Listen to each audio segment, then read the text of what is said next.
अस्सलामुअलैकुम रहमतुल्लाहि व बरकातुहू। इत्तेहाद न्यूज़ में आप सभी का खैर मकदम है।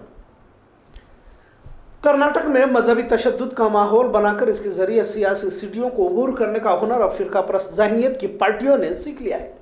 अब शिवमोगा में बजरंग दल के कारकुन हर्षा का कत्ल मामला भी शक के दायरे में आ चुका है, क्योंकि इसको अगर बारीकियों के साथ देखा जाए तो कुछ तो गड़बड़ वाला मामला नजर आ रहा है। क्योंकि पूरी रियासत में बजरंग दल और वीएचपी के साथ दिगर हिंदुत्ववादी तंजीमों की जानिब से एहतजाज किए गए और इस एहतजाज के साथ अक़लियती समाज पर जहरीली बयानबाजी भी की गई। खासकर मुस्लिम माशरे को निशाना बनाया गया। हिजाब मामले को लेकर एक तरफ मुनज़्ज़म अंदाज में तशद्दुद फैला गया। अब यह बात भी छिपी हुई नहीं है, पर सवाल अब रियासती वजीर पर आ रुका है कि क्या इस कत्ल के पीछे के.एस. ईश्वरप्पा का हाथ है, क्योंकि कांग्रेस के कई लीडरों ने इसके पीछे ईश्वरप्पा का हाथ होने की बात खुलकर कहते हुए देखा जा रहा है। इत्तला यह भी हासिल हो रही है कि इस पर तबसरा भी जारी है। मुस्लिम नौजवानों को कत्ल के लिए सुपारी दी गई थी और इसका इल्जाम ईश्वरप्पा पर लगाया जा रहा है। आखिर ईश्वरप्पा शक के घेरे में क्यों आ रहे और कांग्रेस के लीडरों की जानिब से किस बुनियाद पर ईश्वरप्पा को जिम्मेदार बनाया जा रहा है। एक और इत्तला यह भी है कि शिद्दत पसंद हिंदुत्व का चेहरा ईश्वरप्पा बनना चाहते हैं, क्योंकि इसी के जरिए वजीर आला बनने का आगे ख्वाब हो सकता है, ऐसा भी कहा जा रहा है। भाजपा और हिंदुत्व तंजीमें जानबूझकर रियासत की फिजा को आलूदा बनाने की कोशिश कर रहे हैं। ये तस्वीर और भी साफ तब हो जाती है जब हर्षा के घर के लोग आवाम से गुजारिश करते हैं कि किसी तरह की मजहबी नफरत का हर्षा की मौत को लेकर न बढ़ा जाए। आप इस वीडियो को देखें जो अब स्क्रीन पर दिखाया जा रहा है, साथ में समीर शाहपुर की वालिदा का भी बयान सुने। मतलब इनके घर के लोग किसी तरह का तशद्दुद नहीं चाहते थे, लेकिन वहां पर खुद ईश्वरप्पा का जाना भी शक के दायरे में आ जाता है और इस पर मुसलमानों को जिम्मेदार ठहराकर फसाद को अंजाम देने की कोशिश की गई। मुस्लिम गुंडों ने हर्षा का कत्ल किया, ऐसा गैर जिम्मेदाराना बयान देना भी इसी साजिश का हिस्सा कहा जा रहा है। खैर, एक दूसरे को जिम्मेदार ठहराने की कोशिश तो हो रही है, पर क्या वाकई इसमें के.एस. ईश्वरप्पा का हाथ हो सकता है? क्या वाकई सियासी मुफाद हासिल करने के लिए इतनी घटिया साजिशें भी सियासी लीडरों की जानिब से की जा सकती है? ऐसा सवाल पूछने पर आवाम मजबूर होती दिखाई दे रही है। डी.के. शिवकुमार, सिद्धरामैया और बी.के. हरिप्रसाद ने सीधे तौर पर रियासती वजीर के.एस. ईश्वरप्पा का ही कत्ल के पीछे हाथ होने की बात कहते हुए देखा गया। रियासत में इसके जरिए हिंदू मुस्लिम नफरत को बढ़ावा देने की भी बात कही जा रही है, क्योंकि अब रियासत में चुनाव के लिए 1 साल बाकी है और मजहबी नफरत के माहौल को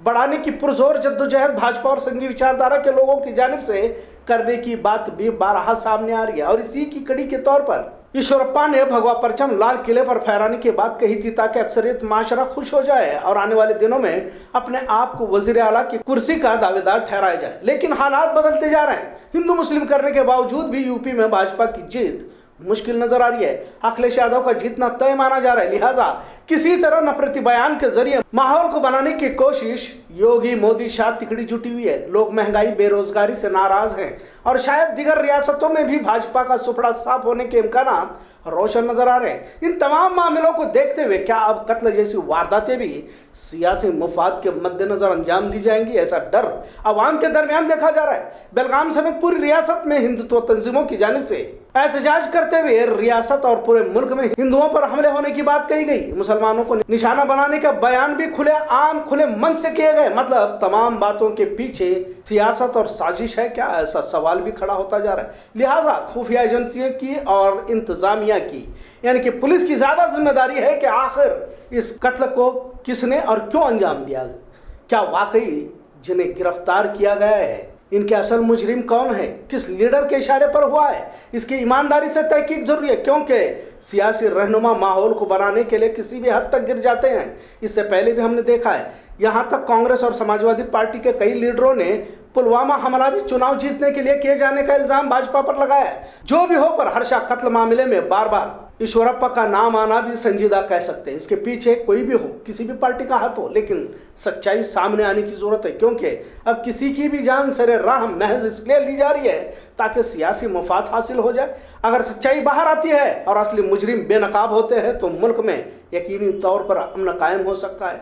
मजहबी तशद्दुद फसाद के माहौल में ना तो मुल्क ना रियासत तरक्की कर सकता है, क्योंकि तरक्की महज अमन के माहौल में ही मुमकिन हो सकती है और यही सच्चाई है।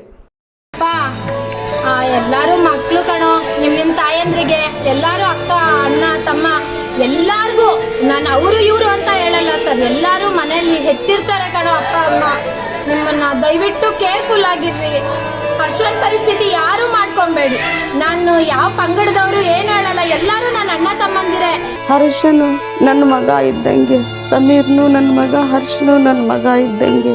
ಅವ್ರಿಗೆ ಎಷ್ಟು ದುಃಖ ಆಗೋದು ನನಗೂ ಅರ್ಥ ಆಗ್ತೈತಿ. ಯಾರ್ಯಾರು ಬಂದು ಏನೇನು ಭಾಷಣ ಮಾಡಿ ಹೇಳಿ ಹೋಗ್ತಾರೆ. ಇಲ್ಲೇ ಬಡವರು ಮಕ್ಕಳು ಹಿಂದೂ ಮುಸ್ಲಿಂ ಎಂದು ಬಡದಾಡ್ಕೊಂಡು ಸಾಯಿ ಹೋಗೋದು. ಅವ್ರು ಹೋಗಿ ಅವ್ರು ಆರಾಮಿರ್ತಾರೆ. ಈಶ್ವರಪ್ಪನವರು ಈಗಾಗಲೇ ಮಂತ್ರಿಮಂಡಲದಿಂದ ವಜಾ ಮಾಡಬೇಕು ಅಂಥೇಳಿ ನಾವು ಈಗಾಗಲೇ ಅಹೋರಾತ್ರಿ ಧರಣಿ ಮಾಡ್ತಾ ಇದ್ದೀವಿ. ಇದರಿಂದ ತಪ್ಪಿಸ್ಕೊಳ್ಳೋಕ್ಕೆ ಅವರೇ ಮಾಡಿಸಿರ್ಬೋದು ಈ ಮರ್ಡರ್ನ. ಆದ್ದರಿಂದ CBI ತನಿಖೆ ಆಗಬೇಕು, ಇಲ್ಲಾಂದರೆ ಹೈಕೋರ್ಟ್ ಜಡ್ಜ್ ಅವರಿಂದ ತನಿಖೆ ಆಗಬೇಕು. ಇದು ಎಲ್ಲ ಹಲ್ಲೆಗಳು ಕೊಲೆಗಳ ಮೇಲೆ ಮುಸ್ಲಿಂ ಬಾಂಧವರ ಮೇಲೆ ಆಪಾದನೆ ಮಾಡ್ತಕ್ಕಂಥದ್ದು ಇವ್ರದ್ದೊಂದು ಫ್ಯಾಷನ್ ಆಗಿಬಿಟ್ಟಿದೆ ಭಾರತೀಯ ಜನತಾ ಪಾರ್ಟಿಯವ್ರದ್ದು. ಆದ್ದರಿಂದ ಇದು ಮೊದಲು ಸಹ ಕರಾವಳಿ ಪ್ರದೇಶದಲ್ಲಿ ಇದು ಮಾಡಿದರು. ಶಿವಮೊಗ್ಗದಲ್ಲೂ ಸಹ ಇದೇ ರೀತಿ ಘಟನೆ ನಡೆದು ಅದು ಒಬ್ಬ ಯಾರೋ ಅಲ್ಪಸಂಖ್ಯಾತವ್ರು ಮಾಡಿದ್ರು ಅಂತ ಹೇಳಿಕೆಗಳನ್ನು ಕೊಟ್ಟಿದ್ದರು. ಆ ಸತ್ತವ್ರಿಗೆ ಪರಿಹಾರ ಧನವನ್ನು ಸಹ ಕೊಟ್ಟಿದ್ದರು. ಕೋರ್ಟ್ ತೀರ್ಮಾನ ಆದಮೇಲೆ ಅದು ಆ ಧರ್ಮದವರೆಲ್ಲ ಮಾಡಿದ್ದು ಬೇರೆ ಧರ್ಮದವರು ಅಂತ ಆಯಿತು. ಆದ್ದರಿಂದ ಈಶ್ವರಪ್ಪನವರು ತಮ್ಮ ವೀಕ್ನೆಸಸ್ಗಳನ್ನ ಮುಚ್ಕೊಳ್ಳೋಕ್ಕೆ ತಾವು ಕೊಡಬೇಕಾಗಿರೋ ರಾಜೀನಾಮೆಯಿಂದ ತಪ್ಪಿಸ್ಕೊಳ್ಳಿಕ್ಕೆ ಅವರೇ ಮಾಡಿಸಿರ್ಬೋದು ಅಂಥೇಳಿ ಎಲ್ರಿಗೂ ಸಹ ಶಂಕೆ ಇದೆ. कोई भी समाज माशरा हो, वालिदैन के साथ कैसा सुलूक कर रहा है इसकी मिसाल बारहा देखी जा रही है।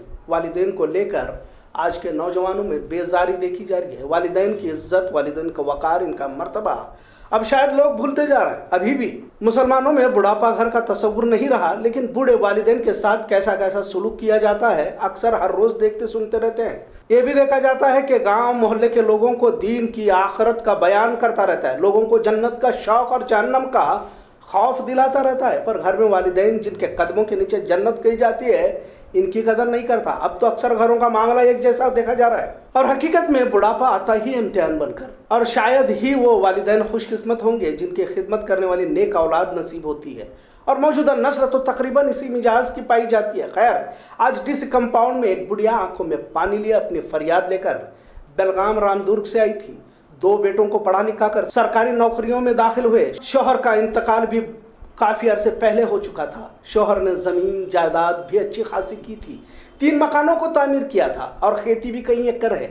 दोनों बच्चों की शादी की, लेकिन बड़ी चालाकी से बीवियों के इशारों पर खेती जमीन घरों को अपने नाम कर लिया, और फिर माँ इन दोनों बेटों के लिए बोझ लगने लगी। दोनों ने माँ को ही घर से निकाल दिया।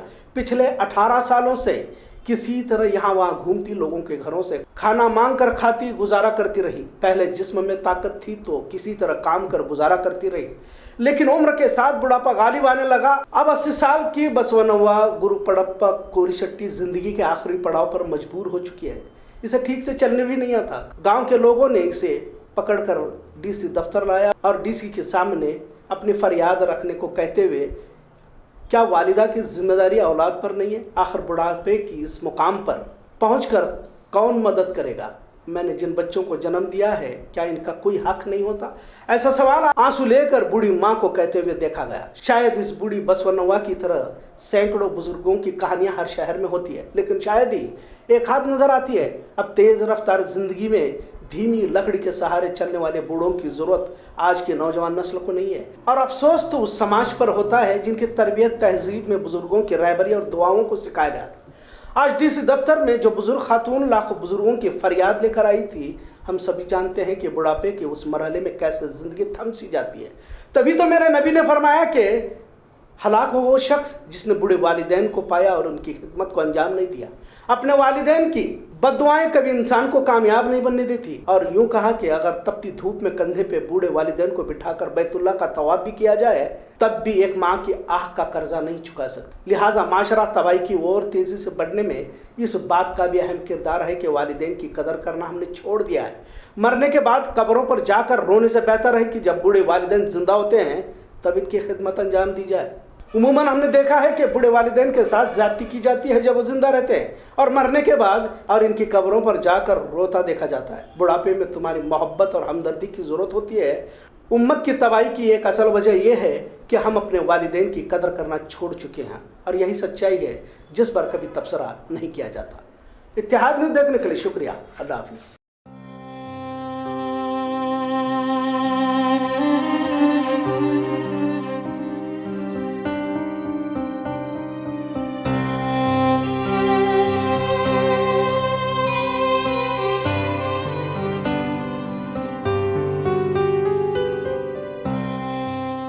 अल्लाह के रसूल ने फरमाया कि माँ के कदमों के नीचे जन्नत है, लिहाजा एक खातून हमारे साथ यहाँ पर देख सकते हैं कि इसके बच्चों ने इन्हें तकरीबन 18 साल से इन्हें छोड़ दिया है और वो इन्हें देखते भी हैं तो पहचानने से गुरेज करते हैं, इनकार करते हैं।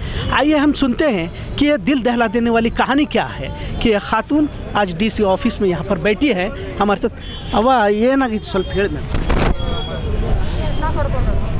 ನಾ ಹೇಳಿನ್ರಿ ನಮ್ಮನ್ನ ಬಿಟ್ಟ ಮಗನು ಗಂಡ ಬಿಟ್ಟ ಹೋಗಿ 20 ವರ್ಷ ಆತ್ರಿ, ನಮಗೇನು ಹೊಟ್ಟಿಗೇನು ಕೊಡ್ದಿಲ್ರಿ, ಅವ್ರ ಹೊಲಾನು ಇಲ್ರಿ, ಹೊಲಾನು ಏನು ಇಲ್ರಿ, ಮನಿನೂ ಎಲ್ಲ ಬಿದ್ದಾವ್ರಿ, ಅಟ್ಟು ಪಾಂಡೆವ ತಗೊಂಡು ಹೋಗಿಬಿಟ್ಟಾರ್ರಿ ಅವ್ರು. ಯಾರು ನೋಡ್ಕೊಳ್ರಿ ನಮ್ಮನ್ನ. ಯಾವಾಗ ಬಿಟ್ಟಿದಾರ? 20 ವರ್ಷ ಆತ್ರಿ. ನಾ ಇಲ್ಲಿ ಮಾತ್ರ ದುಡ್ಕೊಂಡು ತಿನ್ರಿ. ಈಗ ಕಾಡ ಹಿಡಿದ್ರಿ, ನಡ ಹಿಡಿದ್ರಿ, ದುಡ್ಯಾಕೆ ಹೋಗುದಿಲ್ಲ, ಯಾರು ಇಂಥವ್ರು ಕೊಟ್ಟದ್ರ ತಿನ್ಕೊಂತ ಹೋಗಾಕತ್ತನ್ರಿ. ಏನು ಮಾಡ್ತಾರೆ ಮಕ್ಕಳು? ಅವ್ರ ನೌಕರಿ ಏನೈತಿ ಅನ್ನೋ ಗೊತ್ತಿಲ್ರಿ, ನಮ್ಗೆ ಹೇಳೋದೇ ಇಲ್ರಿ. ಅವ್ರನ್ನ ಇಟ್ಟಿದ್ದ ಜಪಾನ್ ಮಾಡಿ ಜತ್ನ ಮಾಡಿ ಹೆಗುಸ್ತಿ ಬೆಳೆದ್ರಿ, ಕಾವಲಿ ಒಗದ್ರಿ, ಕಳೆ ತೆಗೆದು ಅವ್ರ ಹೊಟ್ಟೆ ತುಂಬಿಸಿನ್ರಿ. ನಾ ಸಾಡಿ ಕಲಿಸ್ರಿ, ಈಗ ಸಾಡಿ ನೌಕರಿ ಬಂತ್ರಿ ಬಿಟ್ಟು ನಮ್ಮದು ಒಟ್ಟು ದಾದ ಮಾಡ್ದಲ್ರಿ. आप सुन सकते हैं कि अपने पेट को काट कर अपने बच्चों का पेट भरा गया, लेकिन वही बच्चे आज इनकी परवरिश करना नहीं चाहते, लिहाजा इनसे दूर हो चुके हैं। आज बुढ़ापे की कगार पर पहुँचे हैं तो वो मोहताज और मायूस नज़र आ रही हैं। वो इंसाफ के लिए डीसी बेलगाम के दफ्तर में यहाँ पर बैठी हैं। ये ಏನು ಮಾಡೋದು ಅಂತ ತಿಳ್ಕೊಂಡು ಏನು ವಿಚಾರ ಇದೆ? ಈಗ ನಮ್ಗೆ ಏನರ ಕೊಡಿಸ್ ಅಂತ ಹೇಳ್ರಿ. ಅವ್ರಿಗೆ ಏನಾರ ರೀ ಬರುವಂಗಾರ ಮಾಡ್ಬೇಕ್ರಿ, ಯಾಕಂದ್ರೆ ಕಾಯಿ ಹತ್ಕೊಂತ ಕುಂದಿರ್ತಾಳ್ರಿ ದಿನ. ಅವ್ರನ್ನ ನೋಡೋರು ಯಾರಿಲ್ಲ ಅಂತ ಕಾಸ್ರಿ, ನಮ್ಮನ್ನ ನೋಡೋರು ಯಾರಿಲ್ಲ. ಮೊದಲು ಸಣ್ಣ ದೊಡ್ಡವ್ರು ಮಾಡ್ಕೊತ ಹೋದನಿ, ಈಗ ನಾನು ಎಲ್ಲ ಬಿಟ್ಟು ಹೋದ್ರು ಅವ್ರಿಗೆ ಅಂತ ಕಾಸಕ್ಕೆ ಕಾಯಿ ಹತ್ಕೊಂತ ನಿಂದಿರ್ತಾಳ್ರಿ ದಿನ ರೀ. ಅಕ್ಕಿದು ಕಾಲೂ ಹೋಗಿದಾರ್ರಿ, ಅವ್ರಿಗೆ ಮೈಯಾಗ ಆರಾಮನೂ ಇಲ್ಲಂಗೆ ಆಗಿರಿ ಕಾಸು. ಅವ್ರಿಗೆ ದುಡ್ಡು ಹಾಕೋರು ಯಾರಿಲ್ಲ ರೀ.